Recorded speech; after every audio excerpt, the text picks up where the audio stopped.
What's up, everyone? In this video, as I promised, we are doing the case study for Gbpchf. I promised a case study whether we were going to hit stop loss or take profit. So here we go.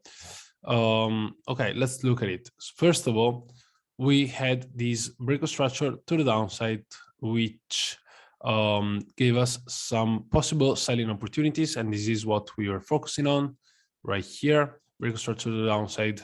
Good supply area to trade from. I don't know why it's not working now. 1 second. Let me see.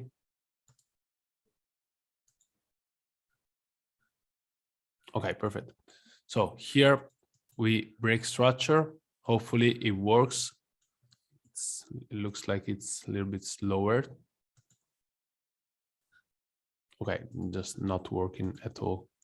Anyway, without the replay function, then we break structure to the downside and we have our supply area, which was this one. We refined it on lower time frames.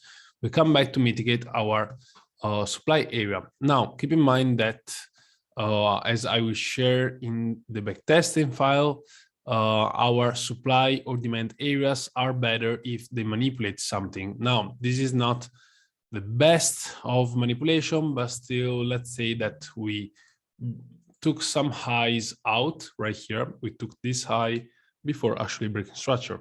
Everything will be clearly explained in the backtesting file that will come very soon. And I am 100% sure that it will increase your accuracy by a lot.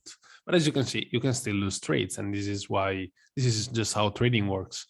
Now, we come back to the area. And we go on lower time frames for confirmation. For confirmation, I want to see some good confirmation. So some possible areas that are inducing traders to actually enter the trade before we actually turn bearish, which is this area right here. Here we break to the downside. But the first time we break to the downside is usually, let's call it a fake breakout, an inducement. We come back, and in fact, we come back almost at the same zone, taking out the stop losses. The second time, we had this breakout structure, break to the upside again, so not bullish or not bearish. Here we finally break to the downside, and this was my confirmation. Break to the downside, retest of this supply, and this was almost our entry. We stop loss above the highs, and we went to profit. Now, we just turned around and went to a loss. This happens, but we had all the criteria to enter.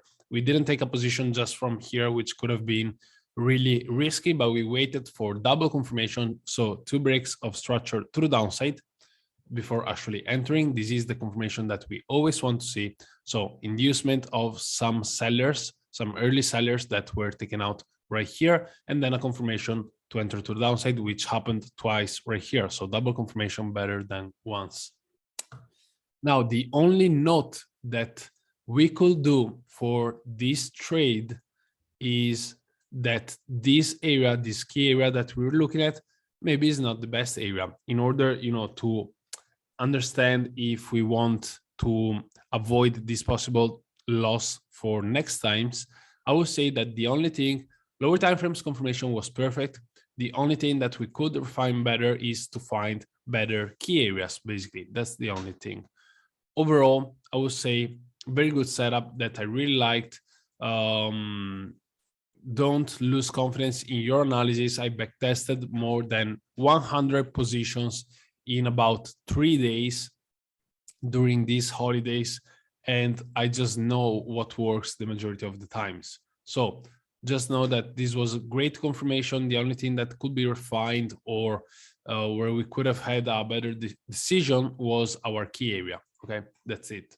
Thank you, and more trades and more videos are coming.